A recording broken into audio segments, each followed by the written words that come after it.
So I would hope that everybody saw the note from the Earl Marshal about inspecting helmets.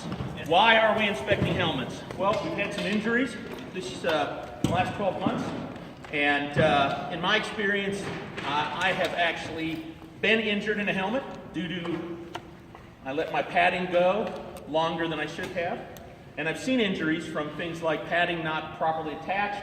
So it's a pretty simple matter. We aren't going to be ripping everybody's helmets apart, but what I do think everybody should understand is what we're looking for, and also I'm going to pull my padding comes completely out, and I'll show you what good welds look like. You don't have to be an expert on welding, but the next time you repad your helmet, you should at least be aware of what kind of weld work could lead to an injury. So this is my helmet here. I am using a period liner. Completely comes out. It's made of nothing but linen and batting. This is how they protected their brains in period. For the heavy weapons folks, you can use this for any kind of helmet. You might consider it. It's super easy to make. I have patterns, and there's a video on my feed and on Kellick's feed on how to do this. You can also see on Sir Robert Downey. Okay. Additionally, the next time you repad your helmets, you might want to consider some anti-concussion foam. This doesn't look particularly great because it was the first time I ever did it, and I probably would have made the liner a little thicker in the top because, in fact, nobody's head is shaped like that. But, if y'all want, I'm going to pass this around. The welding in this helmet is superior. This was done by Alan Baudry via Ice Falcon, and you can see this incredibly heavy-duty weld seam. But the big thing about a weld seam that you're looking for on your welded helmets is that it's smooth. When I got injured, I got my forehead busted open. I made the helm, so it is my fault for not doing the cleanup work. But there was a little weld bead. When you're welding and you draw the arc away, sometimes it leaves a little bump. You just go in and grind those out or file them off. My padding was compressed. Anybody still using blue camp foam? Okay, you're my friend. My old helmet had it. Okay. The blue foam or the yellow, this stuff will compress over time. And the nice thing about the period liner or period style liner is this one's just about at the end of its life when I'm done. Make another one, it takes about an hour. Relic. You want to see it? Relic.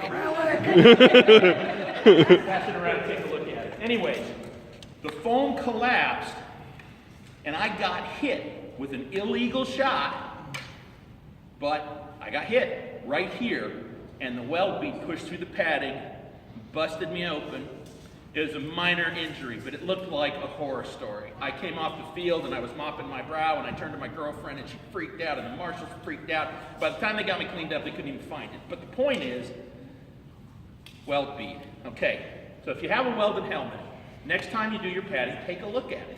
Pull your padding out, and look at your weld seams.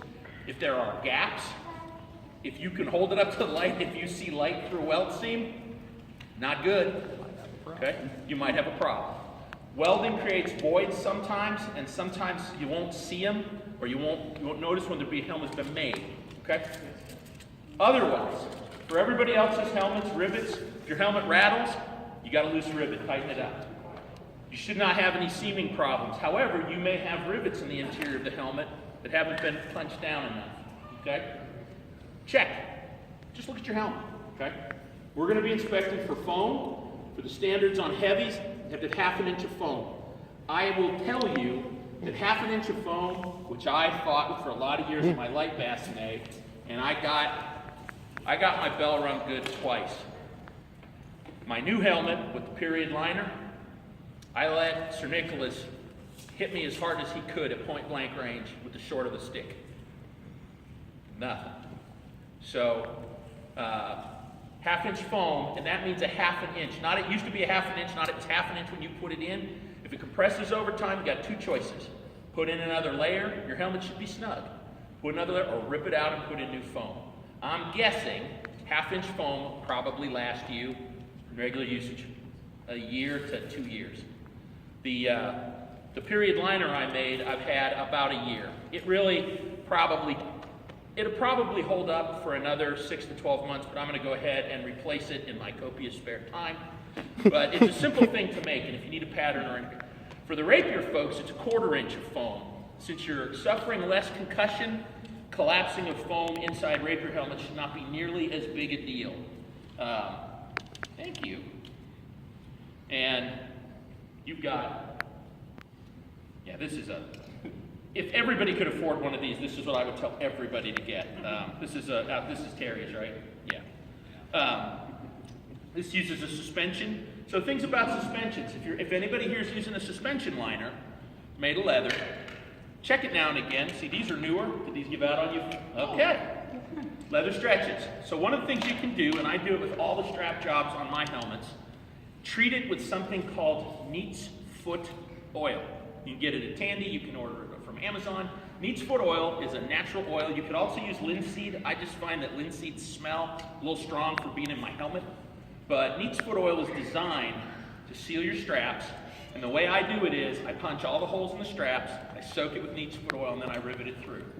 That'll protect your straps for a while against moisture. I'm going to pass this around. Heavy fighters ought to see how this pass the helmet around. And did this make all around? We'll go around. You'll see mine. This is mine. So what's going to cause 1/4 inch foam? A lot of use, a lot of sweat. 1/4 inch has just a little, so just check your foam. Make sure you've still got some. The other thing you can do, and I'm really becoming a fan of this anti-concussion foam. It's the stuff Duke Felix is talking about. Okay? It is made by a company called, you can go ahead and pass it around, let everybody else see it.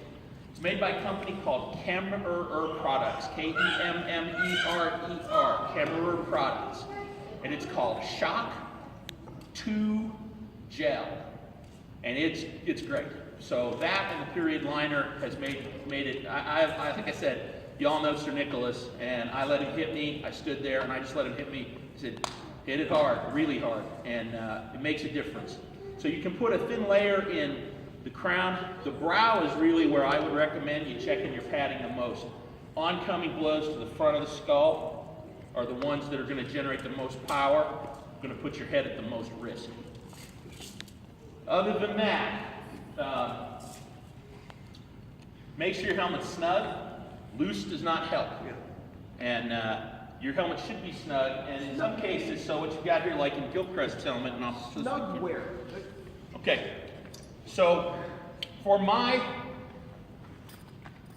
let me get illustrated here. Okay, so when I put my liner on, it's very snug here. I mean, when you make one of these, or when you first set your padding in your helmet, you should almost feel like it's hard to pull on. Thank you. So, super snug here, okay? Good and snug on the sides and very tight across the ears. You don't want your helmet belling on your head. And then I always put, now in the case of this new helmet, my newer helmet has the dip in the back so that it a little more conforms to the skull. If you have a helmet that has a straight back, I always put a collar of foam that rests right here. Because this is the other place where you're at some level of risk if that helmet gets jammed back into where your spine attaches to your helmet.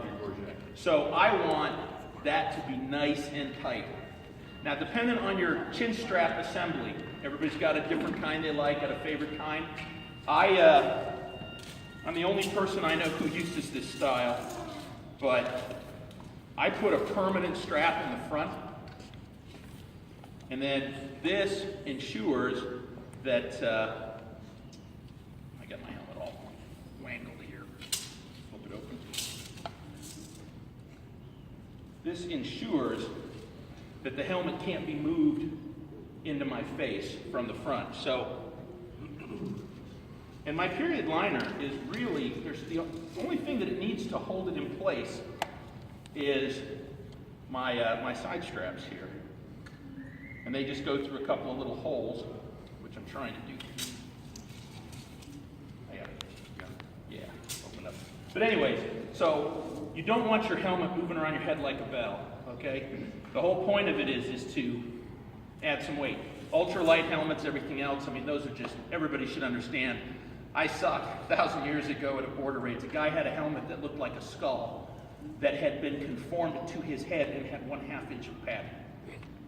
And man, it was light. Weighed about 8 pounds. legal. 16 gauge steel is still legal. That'll be removed from the books before too long. But I like tight here and tight here so that it creates movement so that the helm cannot rock. This is how people get hurt. The helm rocks, they get hit, and the helm rocks because it's not tight here, and the grill gets jammed into your chin. We've all seen people get their chins busted. So, yeah, your nose busted. Another question, because Sure. this is something I've been in the SCA now for a long time. I have always used straight. And I'm looking around, about half of us Sure. use straight. There's nothing wrong with it. No, according to the law, a rule, it's wrong. It needs to be a half, if you read the next thing down, and I'm just asking if I'm interpreting wrong, the chin straps need to be a half-inch leather. Well, let's see the strapping part that actually sits on your chin. Oh, so is that what they're talking about? I think that's what's holding your chin. It's only over there. Yeah. All right. Yeah, that's my interpretation of the rule. All right, and I just wanted, I didn't know if that was the whole. Paracord is fine. A lot of people like that strap that pulls up and pulls the helmet this way.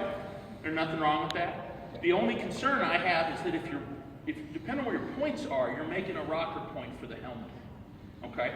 So you want to make sure you've got enough padding at the fronts and the sides so that when you get jammed, you know, your helmet doesn't move. That's all. And I don't believe there's any plan to change. All the straps that I see here all look fine. The point is, padding breaks down. It will not last forever. I recommend putting your padding in. As somebody who had to remove padding that I put in with 3M non-removable spray adhesive, you don't want to have to do it. It's far too much work, and it's just a big mess. So duct tape, any way that holds the padding firm, clear, a removable, paddable piece. But, so let's see what conditions Tim is. Since he's pulled it out for us, let's take a look. So if we're looking for padding, we want to feel that there's some, I don't know if that's a half an inch there on the sides, buddy boy. That's I'm throwing it out there. Yeah. But in the fronts, this still looks, so you squeeze it and see if it comes back to shape. I would say, and he's got some newer pieces, so everybody realizes that the front of your head is not flat. We have this thing called the cranial bulge, okay? So you'll see in some pieces, I find a helmet is not comfortable if I don't have a little extra piece that rests right here. This is overall in pretty good shape, but I don't think this thing's got too much more life. Your top pieces are in good condition, but your brow piece is starting to go. And, you know, sweat is caustic. Some people's more than others. We've all got that friend who dissolves all the metal on their armor.